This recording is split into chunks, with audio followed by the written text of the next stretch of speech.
말씀의 제목을 한번 따라해 보도록 하겠습니다. 혀의 권세. 혀의 권세. 옛날에 박만득이라는 백정이 있었습니다. 시장에서 고기를 팔고 있었습니다. 어느 날 두 양반이 와서 고기를 사갑니다.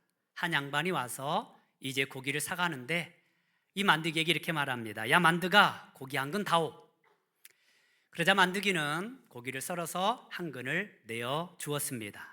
그리고 또 다른 양반이 말합니다. 박서방, 고기 한 근 주게.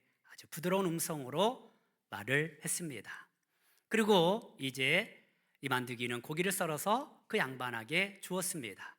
근데 좀 전에 썰었던 그 고기보다 양이 굉장히 많은 것입니다. 그래서 첫 양반이 말합니다. 아니, 같은 한 권을 달라고 했는데 왜 내 것은 이렇게 적단 말이오? 그러자 이 만두기가 당연하듯이 말합니다. 손님, 처음 것은 만드기가 썬 것이고요, 두 번째 것은 박서방이 썬 것입니다. 당연히 다를 수밖에 없지요.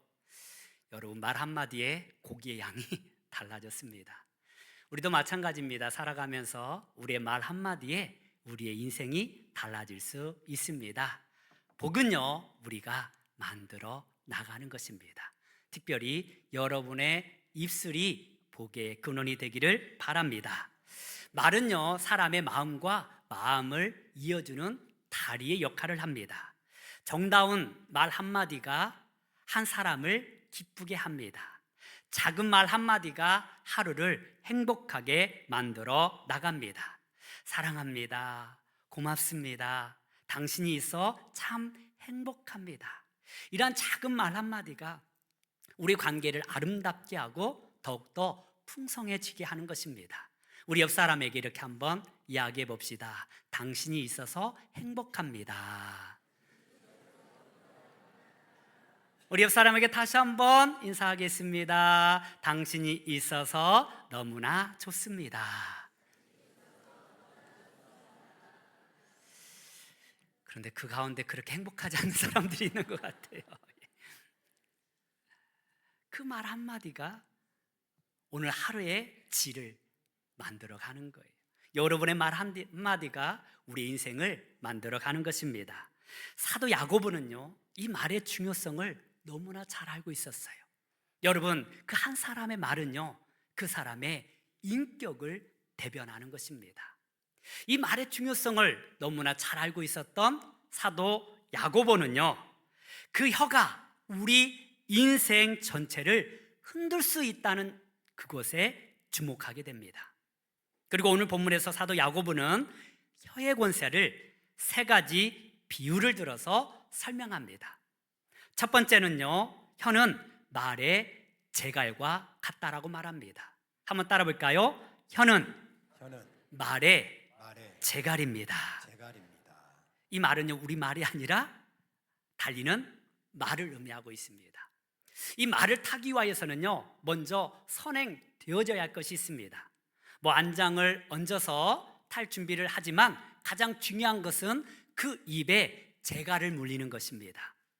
이 재갈은요, 그 큰 말을 이 기수의 원하는 방향대로 이끌 수 있도록 통제할 수 있는 도구입니다. 따라서 이 재갈이 없다면 이 말은 함부로 뛸 수가 있고 또한 기수를 위험에 빠뜨릴 수 있게 하는 것입니다. 이 재갈은요, 곶비와 연결되어 있어서 기수는 그 곶비를 들고 자신이 원하는 방향으로 이끌어 가는 것입니다. 야고보는 바로 이 말이, 우리 혀가 바로 이 말을 위해서 물리는 재갈과 같다라고 말하고 있는 것입니다.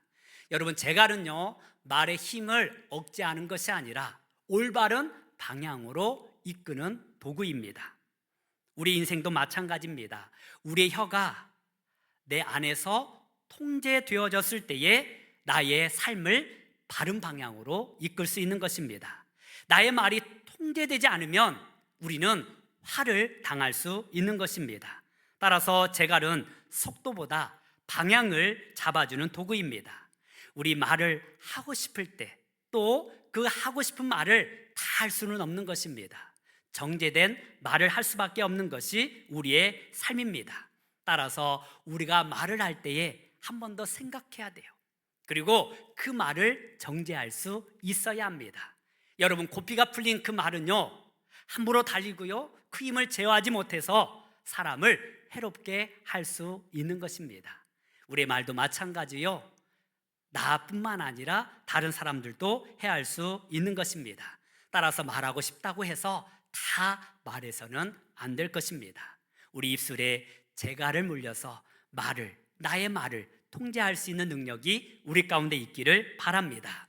우리 예수님께서도 말씀하시기를 사람을 더럽게 하는 것은 위생적인 것이 아니라 우리 속에서 나오는 그 말이 사람을 더럽게 한다라고 말씀하셨습니다. 우리 마태복음 15장 11절의 말씀을 같이 한번 읽어보도록 하겠습니다. 시작. 입으로 들어가는 것이 사람을 더럽게 하는 것이 아니라 입에서 나오는 그것이 사람을 더럽게 하는 것이니라. 아멘. 당시 바리새인들과 사두개인들은요, 제자들이 손을 씻지 않고 음식을 먹는 그 모습을 보면서 손사래를 칩니다. 그리고 더럽게 생각합니다. 위생적으로 더러운 것이 악이라고 생각했습니다. 더러운 옷을 입는 것이 그 사람의 마음까지 더럽다고 생각한 것입니다. 하지만 주님은요, 우리의 겉모습, 손을 씻지 않고 음식을 먹는 그것이 나를 더럽히는 것이 아니라 바로 너희의 입술이 사람을 더럽게 한다라고 말씀하고 있습니다. 입에서 나오는 것이 나를 더럽게 하는 것입니다. 그렇다면 입에서 나오는 것이 무엇입니까? 그것은 곧 우리 마음에서 나오는 것입니다. 악한 생각이 사람을 죽이는 것입니다. 거짓 증언과 비방이 우리를 더럽게 하는 것입니다. 여러분, 겉모습만 아름답다고 해서 그 삶이 아름다운 것이 아닙니다. 우리의 입술에서 나오는 그 말이 어떠한 말이느냐에 따라서 그 사람의 품격을 보여주는 것입니다. 따라서 우리는 한마디를 할 때에도 잠시 멈추어서 생각해야 합니다. 특별히 내 감정을 조절할 수 없을 때 그 나오는 말을 조심해야 합니다. 왜냐하면 그것은 곧 나를 해치는 말이 될 수 있기 때문에 그렇습니다. 그래서 화가 나면, 감정을 조절할 수 없으면 숫자를 세시기를 바랍니다. 급한 사람은요 10가지 세시고, 좀 느긋한 사람은 3가지 쉬어야 합니다. 그래서 그 말을 하기 전에 급한 마음으로 말을 내는 것이 아니라 한 번 더 생각하고, 정말 그 재갈 물린 말처럼 나의 혀가 나의 마음을 통제할 수 있는, 나의 입술을 통제할 수 있는 능력이 우리 가운데 있기를 바랍니다. 그리고 두 번째 비유로 말하기를 우리의 혀는 배의 작은 키가 된다라고 말씀하고 있습니다. 한번 따라 보겠습니다. 혀는 배의 작은 키입니다. 우리 4절 말씀을 한 번 더 같이 보도록 하겠습니다. 시작. 또 배를 보라. 그렇게 크고 광풍에 밀려가는 것들을 지극히 작은 키로서 사공의 뜻대로 운행하나니. 아멘. 여러분, 이 배를 움직이는 것은 작은 키입니다. 외부로부터 오는 수많은 풍랑과 바람이 있을 때에 그 배는요 이리저리 휘몰릴 수밖에 없습니다. 하지만 그것을 방향을 설정해주고 바르게 갈 수 있도록, 제대로 된 항구에 도착할 수 있도록 돕는 것은 바로 작은 키라는 사실입니다. 배는 무겁습니다. 그리고 파도의 영향을 많이 받습니다. 바람의 영향도 받습니다. 그러나 그 작은 키를 어떻게 움직이느냐에 따라서 이 배는 자신이 원하는 항구로 도착할 수 있는 것입니다. 그렇습니다. 우리의 혀도 마찬가지입니다. 이 큰 배를 움직이는 방향키처럼 우리 혀는요 나를 움직이는 방향키가 되는 것입니다. 그리고 우리의 삶을 뒤돌아보면 여러분 어떻습니까? 내가 원하든 원하지 않든 간에 우리에게는 수많은 풍랑이 닥칠 때가 있습니다. 고난이 있을 수 있습니다. 나를 비난하는 많은 말들이 있을 수 있습니다.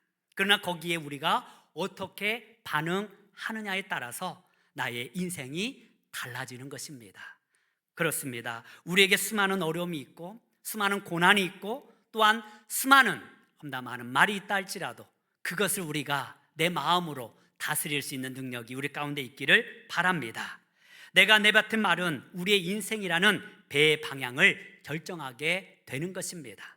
따라서 그냥 내 상황이 안 좋다고 해서 무조건 원망하고 불평하다 보면 나 또한 그러한 인생으로 만들어갈 수밖에 없는 것입니다. 하지만 똑같은 상황이라 할지라도 내가 어떻게 말하느냐에 따라서 나의 인생은 달라질 수 있습니다.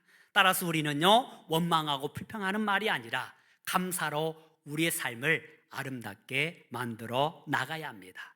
그리고 긍정의 언어, 소망의 언어, 믿음의 언어를 사용해야 합니다. 그래야 할 때 우리의 삶은 아름답게 윤택하게 만들어 나갈 수 있습니다. 출애굽 이후에 이스라엘 백성들은 가데스 바네아에 도착했습니다. 이제는 모세는요, 이 가나안 땅에 들어가기 위하여서 먼저 정탐꾼을 보내고자 결단합니다. 그리고 12지파 가운데 각 지파에 한 사람씩 뽑아서 12명을 채워서 이 가나안 땅에 먼저 보내게 됩니다. 그리고 그들은요, 40일 동안 가나안 땅 온 땅을 두루 살펴보았습니다. 그리고 난 뒤에 이제 돌아오게 됩니다. 그들은 이제 백성들 앞에서, 모세와 아론 앞에서 보고를 하게 됩니다. 그들은요, 똑같이 그 땅을 보았습니다. 그곳은요, 정말 젖과 꿀이 흐르는 땅, 아름다운 땅이었습니다. 얼마나 풍요로웠던 땅이었던지 거기에서 나오는 곡식과 열매들은 너무나 풍성하였습니다. 여러분, 이 정탐꾼들이 메고 온 그 포도송이를 보면 그 포도송이 한 가지를 들고 메우는데 두 장정이 메고 돌아옵니다. 그리고 이 무화과 나무와 그리고 석류나무의 그 열매는 너무나 크고 먹음직스러웠습니다. 정말 그 땅은 아주 풍요로운 땅이었던 거예요. 하지만 문제는요, 그곳에 살고 있던 아낙 자손이었습니다. 아낙 자손은요, 네피림의 후손으로서 장대한 몸을 가지고 있었습니다. 키도 굉장히 컸습니다. 거인과 같았습니다. 그래서 이 모습을 바라보고요, 이 10명의 정탐꾼들은 이렇게 보고합니다. 우리 민수기 13장 32절에서 33절의 말씀을 같이 한번 보도록 하겠습니다. 시작. 이스라엘 자손 앞에서 그 정탐한 땅을 악평하여 이르되 우리가 두루 다니며 정탐한 땅은 그 거주민을 삼키는 땅이요 거기서 본 모든 백성은 신장이 장대한 자들이며 거기서 네피림 후손인 아낙 자손의 거인들을 보았나니 우리는 스스로 보기에도 메뚜기 같으니 그들이 보기에도 그와 같았을 것이니라. 아멘. 오늘 말씀해 보니까 이 10명의 정탐꾼은 악평을 하였다라고 말하고 있습니다. 이 악평이라는 말은요, 히브리어로 다바라는 말입니다. 한번 따라해 볼까요? 다바. 이 다바라는 말은요, 험담하다, 나쁜 말이라는 뜻을 가지고 있습니다. 그들은 나쁜 말로 지금 보고를 하고 있는 거예요. 험담하는 말로 보고하고 있는 것입니다. 그들은 실제보다 더 부풀려서 왜곡해서 지금 보고하고 있습니다. 그곳은 정말 아름다운 땅이었어요. 그런데 여러분, 이 네피림의 후손인 아낙 자손을 보니까 그 풍요로운 땅이 악한 땅이 된 것입니다. 그리고 그들이 얼마나 큰들 그 앞에서 메뚜기와 같다라는 것은 여러분 너무나 왜곡된 보고입니다. 그리고 그들은 말합니다. 우리는 그 땅을 정복할 수 없습니다. 우리는 그 사람들을 이길 수 없습니다. 우리는 다시 애굽으로 돌아가야 합니다. 아니면 우리는 몰살되고 말 것입니다. 이 이야기를 들은 이스라엘 백성들은 통곡합니다. 그리고 모세와 아론을 향하여서 원망합니다. 우리를 죽이고자 이곳에 데려왔느냐고 불평하기 시작합니다. 그리고 심지어 돌을 들어서 바로 이 모세와 아론을 쳐서 죽이려고 합니다. 이 10명의 정탐꾼의 그 말에 의하여서 지금 공동체가 무너뜨리고 있는 것입니다. 여러분, 말은요, 나를 무너뜨릴 뿐만 아니라 공동체를 무너뜨리는 악이 될 수 있습니다. 부정적인 말은요, 내 개인의 삶을 넘어서 우리가 함께 있는 그 믿음의 공동체를 무너뜨린다라는 것입니다.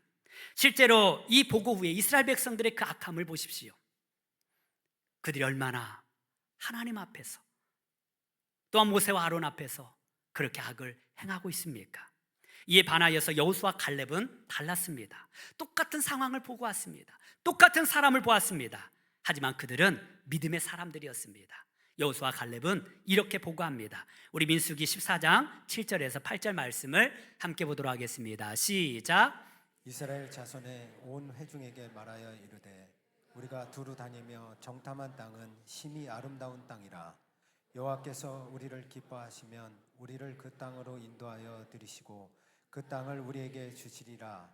이는 과연 젖과 꿀이 흐르는 땅이니라. 아멘. 똑같은 땅을 보아가 이 여호수아 갈렙은 심히 아름다운 땅입니다. 하나님께서 약속하신 땅입니다. 여호와께서 허락하시면 우리는 그 땅을 차지할 수 있을 것입니다. 여호와께서 기뻐하시면 우리는 그 안에 들어갈 수 있습니다. 그리고 이후에 어떻게 고백하는 줄 아십니까? 저 아낙 자손들은 우리의 밥입니다. 우리의 먹입니다. 우리는 이 말씀을 믿고 나가면 됩니다 하고 담대하게 선포했다라는 것입니다. 여러분, 얼마나 극명하게 드러납니까? 똑같은 환경이에요. 똑같은 것을 봤어요.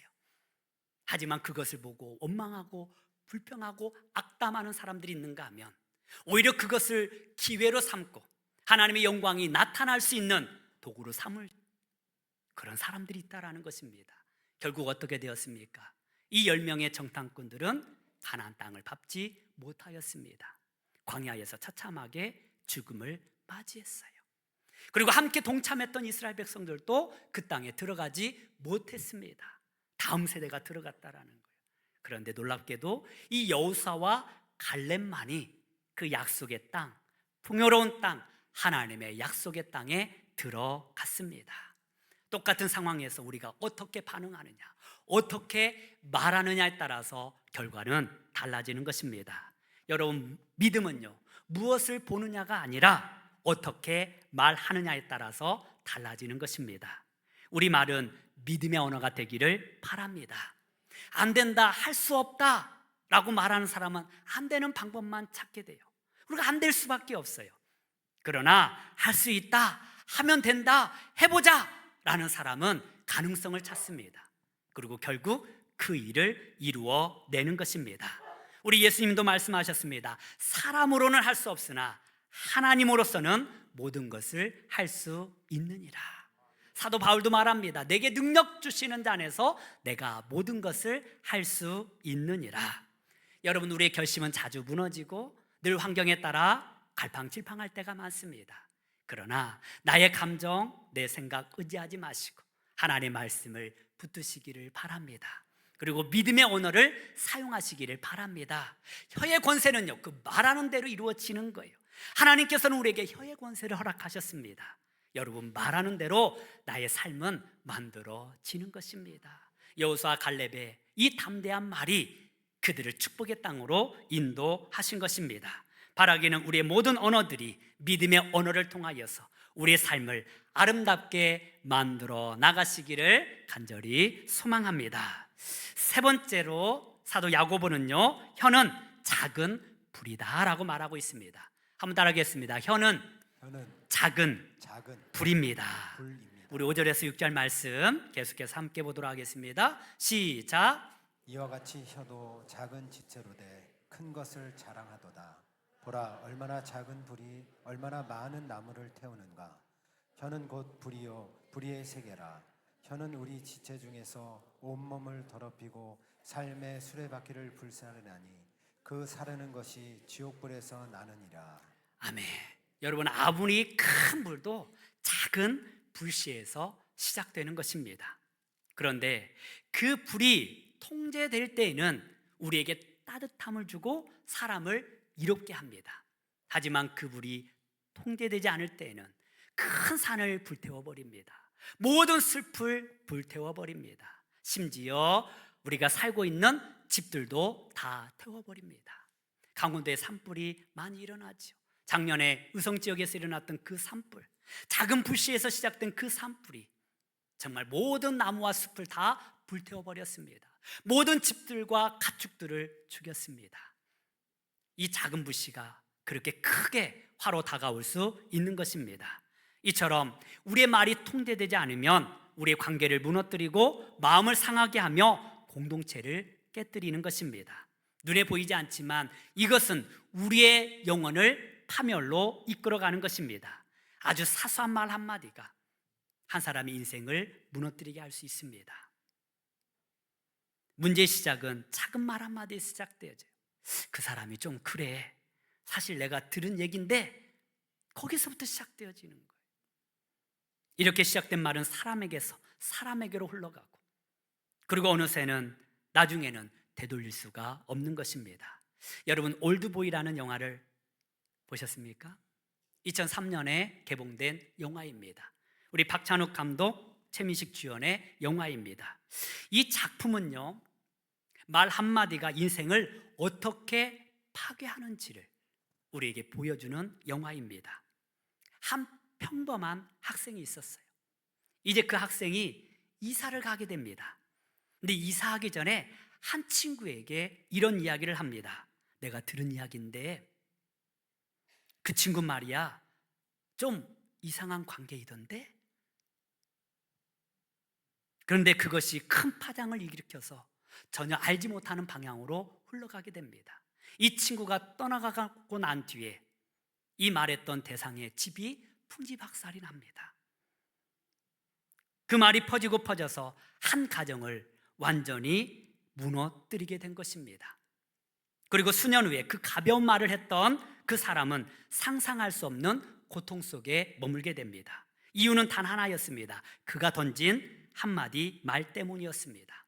사도 야고보도 우리에게 말합니다. 혀는 곧 불이요, 불의의 세계라. 혀는 우리 지체 중에서 온몸을 더럽히고 삶의 수레바퀴를 불사르라니 그 사르는 것이 지옥불에서 나느니라. 혀를 제하지 못하면 우리 삶 자체가 무너지는 거예요. 다른 사람들의 인생을 파괴하는 것입니다. 야고보는 말하기를 짐승은 길들일 수 있지만 인간의 힘으로는 혀를 길들일 수 없다고 말합니다. 지옥불에 거하는 것처럼 고통 가운데 거하게 할 수 있는 것이 바로 혀의 권세라는 것입니다. 그렇다면 우리는 이 혀를 어떻게 다스려야 할까요? 우리 9절에서 10절 말씀을 같이 한번 보도록 하겠습니다. 시작. 이것으로 우리가 주 아버지를 찬송하고 또 이것으로 하나님의 형상대로 지음을 받은 사람을 저주하나니 한 입에서 찬송과 저주가 나오는도다. 내 형제들아, 이것이 마땅하지 아니하니라. 아멘. 여러분, 우리는 한 입으로 하나님 아버지를 찬양할 수도 있고 또한 사람을 저주할 수도 있습니다. 그런데 사도 야고보는 이것은 마땅하지 않다라고 말합니다. 우리 입술은요, 오직 하나님의 영광만을 선포하는 입술이 되어야 하는 것입니다. 샘이 한 구멍에서 쓴물과 단물을 낼 수 없는 것처럼 하나님을 믿는 하나님의 자녀들은 그 입술로 오직 단문만을 내야 한다라는 사실입니다. 하나님의 영광만을 선포해야 합니다. 그래서 저는 이 혀는 칼이라고 생각합니다. 여러분, 칼은 어떻습니까? 그 칼이 요리사에게, 어머니에게 들려져 있을 때는 음식을 만드는, 사람들을 살리는 도구로 사용되어집니다. 의사의 손에 담긴 그 칼은요, 생명을 살리는 도구로 쓰여집니다. 수술을 통하여서 한 생명을 살리는 거예요. 그런데 강도의 손에 그 칼이 들려지면 어떻습니까? 다른 사람들을 해치는 도구가 되는 것입니다. 미련한 아이, 어린아이에게 그 칼이 들려지면 자신을 해치는 도구가 될 수 있는 것입니다. 언제든지 양면성이 있다라는 거예요. 그러나 하나님은 우리의 입술이, 우리의 혀가 하나님 앞에서 아름답게 쓰임받기를 소망하고 있습니다. 그래서 바울은 로마서 2장 1절에서 2절 우리에게 이렇게 말씀하였습니다. 우리 말씀 같이 한번 보겠습니다. 시작. 그러므로 남을 판단하는 사람아, 누구를 막론하고 내가 핑계하지 못할 것은 남을 판단하는 것으로 내가 너를 정죄함이니 판단하는 내가 같은 일을 행함이니라. 이런 일을 행하는 자에게 하나님의 심판이 진리대로 되는 줄 우리가 아노라. 아멘. 사도 바울은 말합니다. 남을 판단하는 사람아, 누구를 막론하고 네가 핑계하지 못할 것이니 네가 너를 정죄함이니 판단하는 네가 같은 일을 행함이라. 그래서 예수님께서도 뭐라고 말씀하셨습니까? 네가 비판을 받지 아니하려거든 너도 남을 비판하지 말라라고 하였습니다. 여러분, 이 비판이 무엇입니까? 이 험담이 무엇입니까? 이 정죄가 무엇입니까? 그 사람을 죽이는 칼이 된다라는 것입니다. 여러분, 우리는요, 우리 말을 여러분 늘 생각하고 기억해야 합니다. 그래서 남을 쉽게 판단해서는 안 될 것입니다. 왜냐하면 그 헤아림으로 나도 헤아림을 받기 때문입니다. 나도 하나님 앞에서, 심판대 앞에서 서게 될 것이기 때문에 그러합니다. 그리고 바울은 또한 에베소서 4장 29절에서 이렇게 말씀하셨습니다. 같이 보겠습니다. 시작. 무릇 더러운 말은 너희 입 밖에도 내지 말고 오직 덕을 세우는데 소용되는 대로 선한 말을 하여 듣는 자들에게 은혜를 끼치게 하라. 사도 바울은 말합니다. 더러운 말은 너희 입 밖에도 내지 말라라고 말씀하고 있습니다. 여러분, 우리 안에는요, 악한 생각들도 많아요.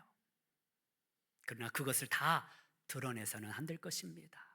더러운 말은 입 밖에도 내지 말라라고 말씀하고 있습니다. 따라서 우리는 우리의 혀의 권세를 잘 사용해야 돼요. 악한 것들을 드러내지 않고 오직 우리의 혀는 하나님의 복음을 증거하고 사랑을 전하는 도구가 되어야 합니다.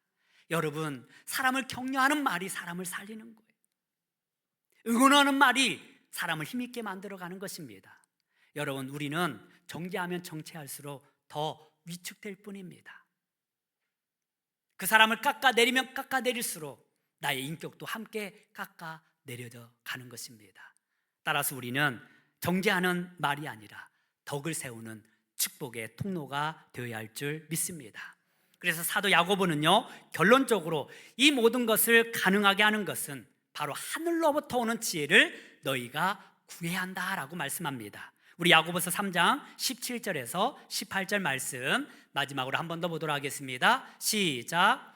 오직 위로부터 난 지혜는 첫째 성결하고 다음에 화평하고 관용하고 양순하며 긍휼과 선한 열매가 가득하고 편견과 거짓이 없나니 화평하게 하는 자들은 화평으로 심어 의의 열매를 거두느니라. 아멘. 그렇습니다. 우리는 하늘로부터 오는 지혜, 하나님의 지혜, 성령의 지혜를 간구해야 합니다. 나의 힘으로 내 마음과 내 입술을 제어하는 것이 아니라 성령의 도우심을 받아 우리의 혀를 제어해야 합니다. 하나님은 우리의 혀를 통하여서 하나님의 권세와 능력이 나타나게 하실 것입니다. 이 하늘로부터 오는 지혜, 하늘로부터 오는 그 말들은요, 깨끗하고 평화를 만들어 나갑니다.